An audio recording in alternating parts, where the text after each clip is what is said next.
हर खबर पर होगी आपकी पकड़। डाउनलोड कीजिए एबीपी लाइव ऐप। और हमारे साथ इस मसले पर बातचीत करने के लिए हमारे सहयोगी प्रणय उपाध्याय मौजूद हैं। प्रणय, ये स्टोरी ये सवाल पैदा करती है पहला कि क्या इन रोहिंग्या के निशाने पर, इन आतंकियों के निशाने पर केवल नॉर्थ ईस्ट होगा या पूरे भारत में ये आतंकी गतिविधियां फैलाकर देश को अस्थिर करने की कोशिश में जुटे हुए हैं? देखिए, स्वाभाविक रूप से भारत में दाखिल होने के बाद विकास पूरे भारत के अंदर कहीं भी उनकी साजिश होगी कि वो आतंकी कार्रवाई को अंजाम दें।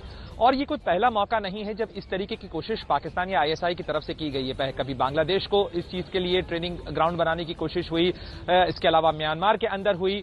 और ऐसा नहीं है कि म्यांमार के जो बसाहटें हैं या म्यांमार से जो रोहिंग्या यहां पर आए उन लोगों के ऊपर सवाल उठे हों। आपको ध्यान होगा जब फरवरी 2018 के अंदर सुंजवा के मिलिट्री कैंप के ऊपर आतंकी हमला हुआ था, तब भी इस बात को लेकर सवाल उठे थे कि आखिर मिलिट्री कैंप के करीब जम्मू के इलाके के अंदर इतने रोहिंग्या सेटलमेंट कैंप्स किस तरीके से बन गए हैं। और जिस तरीके से लगातार जो रोहिंग्याज हैं या अराकान रोहिंग्या साल्वेशन आर्मी है, उसकी गतिविधियों को लेकर सवाल उठते रहे हैं। अंतर्राष्ट्रीय एनालिस्ट भी जो हैं वो इस बात को लेकर सवाल उठा रहे हैं, चिंता जता रहे हैं कि जिस तरीके से रोहिंग्या पॉपुलेशन जो कि एक स्टेटलेस पॉपुलेशन हो गई है, जो कि शरणार्थियों की तरह से है, उनके अंदर रेडिकलाइजेशन की कुमकुम संभावना हो सकती है, आशंका हो सकती है। और इनका इस्तेमाल जो है आईएसआई जैसी एजेंसीज भारत के खिलाफ आसानी से कर सकती हैं, इस बात की आशंका जताई जा रही है। और ये जो जेएमबी है, जमायती मुजाहिदीन बांग्लादेश, ये वही ऑर्गेनाइजेशन है, वही आतंकी संगठन है जिसने आर्टिजन बेकरी जुलाई 2016 के अंदर आर्टिजन बेकरी जैसे आतंकी हमले को ढाका में अंजाम दिया था। तो लिहाजा ऐसा नहीं है कि ये केवल आशंकाएं हैं, ये खतरा हो सकता है। और इसीलिए जो इंटेलिजेंस एजेंसीज हैं, जो सुरक्षा एजेंसी हैं, वो इस चीज को लेकर काफी चौकन्ना है कि कहीं नॉर्थ ईस्ट के रास्ते ये जो रेफ्यूजी सेटलमेंट्स हैं, इनको हॉटबेड बनाने की कोशिश न की जाए।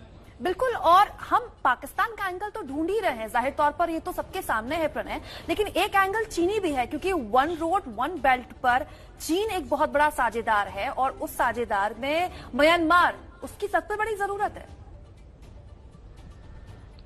देखिए, बीते दिनों एक रोचक घटना हुई थी जब थाईलैंड के अंदर म्यांमार के लिए जा रहे एक बड़े हथियार शिपमेंट को थाईलैंड की जो कोस्ट गार्ड फोर्स है उसने पकड़ा था। और उसके बाद ये आशंका जताई जा रही थी कि चीन से चले ये हथियारों की खेप जो है ये म्यांमार पहुंच रही है। जाहिर तौर पर म्यांमार के अंदर बहुत से आतंकी संगठन या बहुत सारे ऐसे संगठन हैं जहां पे जो भारत विरोधी गतिविधियों में भी शामिल रहे हैं। और इसको लेकर भारत और जो म्यांमार की सेनाएं हैं वो फ्लश आउट ऑपरेशंस चलाती रही हैं। आपको ध्यान होगा कि चंदेल के अंदर भी जब अटैक हुआ था तो उसके बाद भारत ने म्यांमार के जो सीमावर्ती इलाके हैं वहां पे कार्रवाई की थी।